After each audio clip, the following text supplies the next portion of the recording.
let's talk about Anthony Albanese and his relationship with President Donald Trump, and Australia's defence positioning or lack thereof. This has become rather a flashpoint recently, with US Defence Secretary Pete Hegseth imploring Australia to increase its defence spending, from around 2% of GDP to about 3.5% of GDP. Furthermore, the United States is reviewing AUKUS, which is Australia's plan to try to secure submarines and pay for defence from the United States.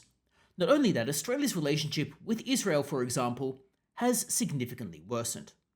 So let's have a look into this and see what the problem is and whether it can easily be resolved. Now, all of these factors are interrelated, but let's start off with Australia's defence spending. Well, the issue is that Australia spends around 2% of GDP on defence. The United States wants it to be around 3.5%, somewhat matching Europe's promises. Now, whether Europe's expenditure actually reaches 3.5%, well, that remains to be seen, but at least that's what they're saying they're going to try to do.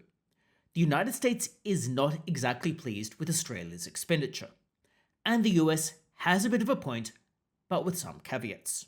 Australia, for example, faces some geostrategic challenges. However, Anthony Albanese is right that there's a slight issue with the specific threshold.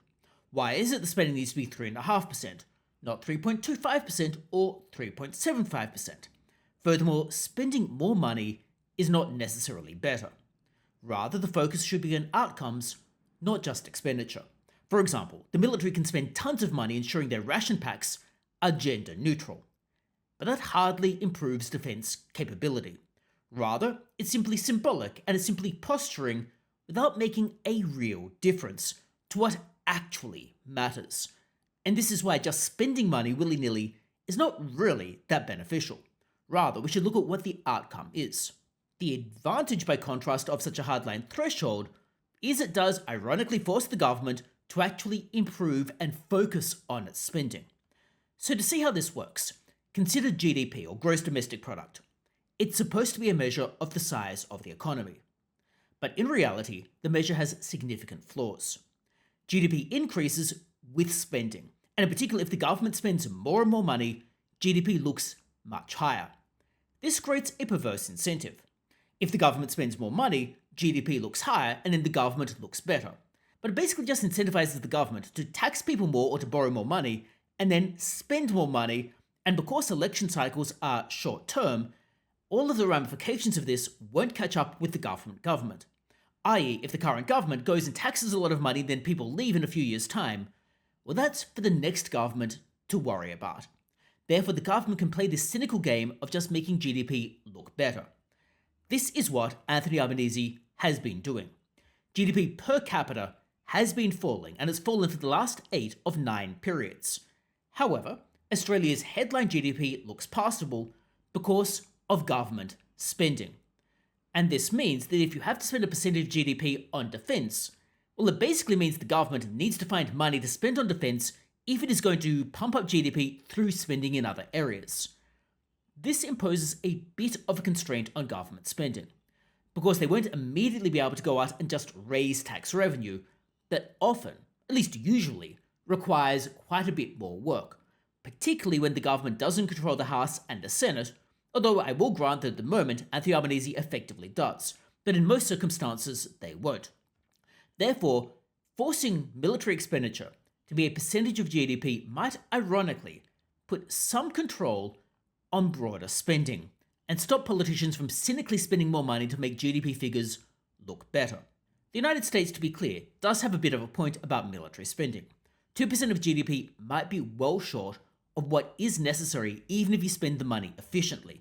And Australia is not really spending the money efficiently, as indicated by that ration pack example. Now, Anthony Albanese has balked at the idea of increasing defence spending.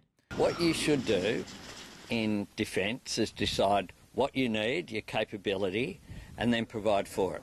In some ways, as I've alluded to, he has a bit of a point. After all, an arbitrary spending threshold doesn't necessarily improve outcomes. Spending 3.5% versus 3%, it won't make a good difference unless you spend that money effectively.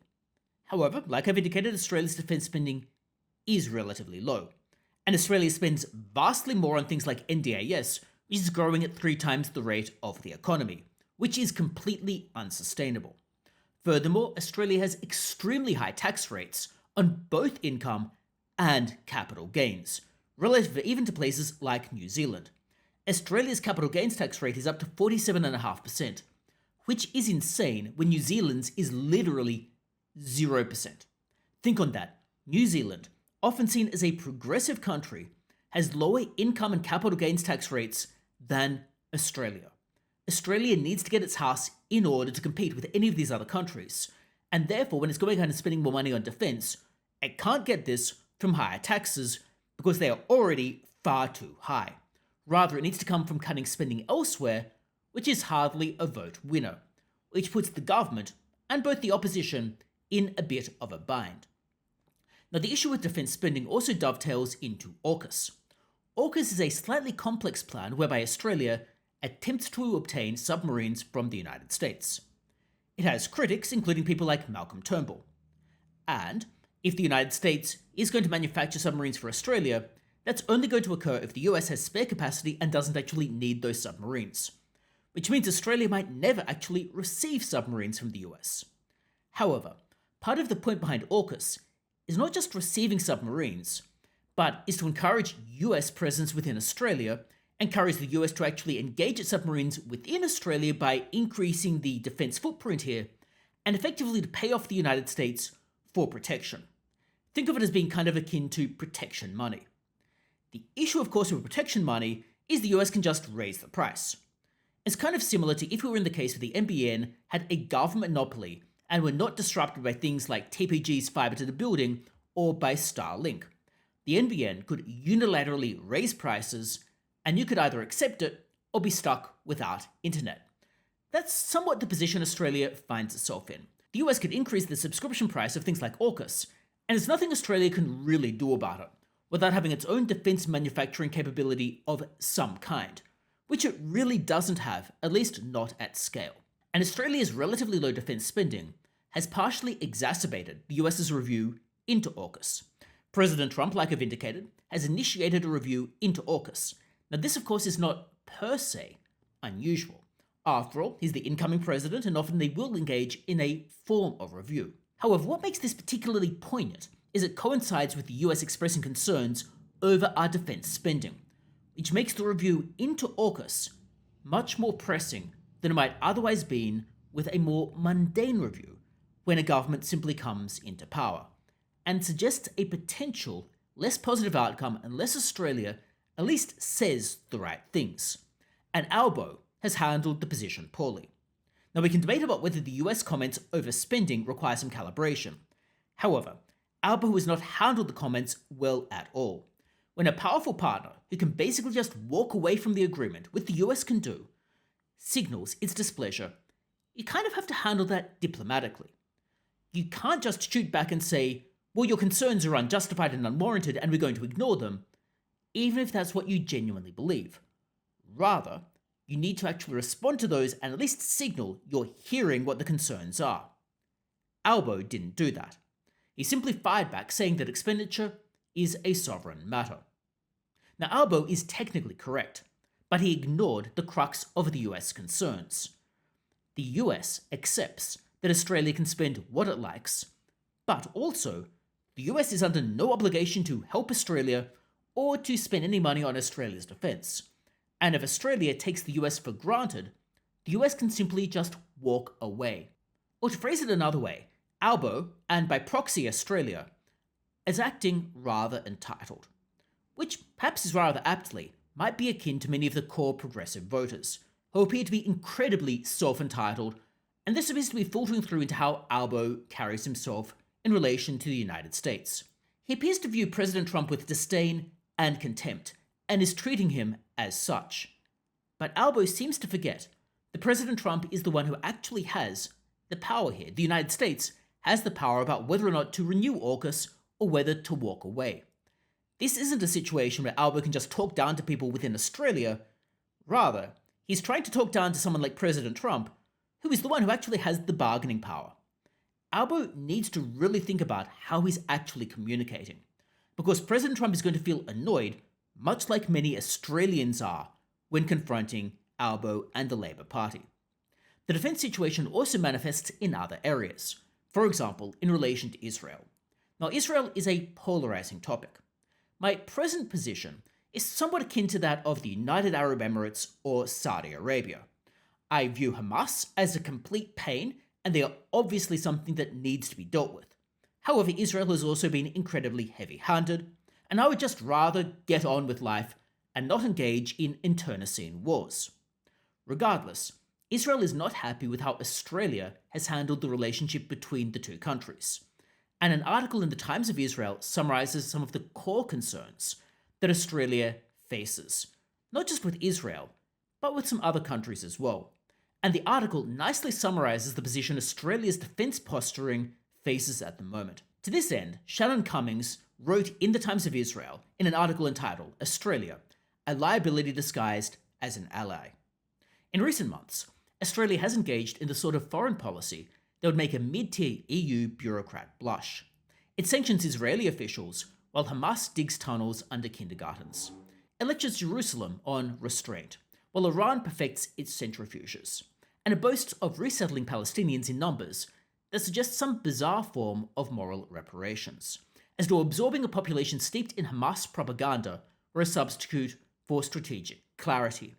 Now, that first paragraph, admittedly coming through the lens more of Israel than the Australian population, actually summarises a lot of the problems Australia has with the current administration. It's the lecturing, the haranguing, and the sanctimony from people like Anthony Albanese and the progressives that really annoys a core portion of the Australian population. And while Anthony Albanese did win in what looked like a landslide, he still only got 54% of the two-party preferred vote. That's not really a very large majority, and his primary vote was somewhere in the mid-30s. What this suggests is that while they did win a lot of seats, there's still a lot of Australians, in fact 46% of Australians on two-party preferred and 66% on primary, who didn't want him as Prime Minister. We need to bear that one in mind. The mere fact that he won, and he did obviously win, doesn't mean that people actually are satisfied with how he's conducting himself. Nevertheless, the article continues on. This, meaning Anthony Albanese's position, isn't policy. It's posturing. And worse, it's cowardice dressed up in the robes of diplomacy. At the helm of this slow-motion retreat are Anthony Albanese and Penny Wong, a pair who appear to believe that Australia's international role is to apologise on behalf of the civilised world, while never quite saying for whom. Does that remind you of the Voice referendum, for example, where Anthony Albanese and the Labour Party appear to want to apologise for Australia while downplaying Australia's current position and progress? The article then states, and so, a nation that once contributed blood and steel to the preservation of the West now offers only minerals. We sell lithium to the Chinese Communist Party by day, and by night beg Washington for protection from the very monster we feed. This is not sovereignty, it's serfdom with delusions of grandeur. Australia has become the whimpering cousin at the family table of civilization, reaping the benefits of bravery long past, while resenting those who still bear the burden of action. Again, remind you of The Voice, where Albo liked to express disdain and contempt about the formation of Australia and resented those who created Australia while reaping the benefits of what Australia is right now. The article then states, if AUKUS is to mean anything, if the Western Alliance is more than a hollow phrase, then we must ask the obvious question, is Australia still a worthy ally? Right now, the answer is as painful as it is plain. No. But the sentiments expressed here appear to apply more broadly, where Australia appears to want to express sanctimony to other countries, and indeed sanctimony to places like the United States, and lectures the United States, while still relying on the United States for protection. The two don't really square, and it appears that the United States is just sick of it. So what then are we to make of it? Well, let's face it, our military is so small that if the US did not defend us, we would be better off just surrendering rather than fight an unwinnable war and just be annihilated. Let's face it, if your cities are going to be razed to the ground and you're going to lose anyway, you might as well just surrender from the beginning. What's the point of fighting a war that you are definitely going to lose? And that's the position Australia is in without US help. Australia, under the Progressives, appears to have become more arrogant, more complacent, more self entitled. Australia, well, Anthony Albanese in particular, and a portion of Australia, appear to delight in lecturing people from whom it expects protection. And when there's pushback, Australia acts offended, as if it was just entitled to that protection, as if people should just roll over and accept all of the lecturing and the haranguing and the sanctimony. But let's face it, Albo can muddle through, because increasing defence spending doesn't win votes. So while the coalition might promise to increase defence spending to 3% of GDP, that's not going to get them elected. And let's also face it, if Albo were to increase defence spending, he'd just hike taxes and make Australia even worse, even less competitive. He really needs to trim the fat and stop the wasteful spending on all of the progressive boondoggles and all of the green tape and red tape that is holding Australia back from growth if he wants to raise more tax revenue by growing the economy.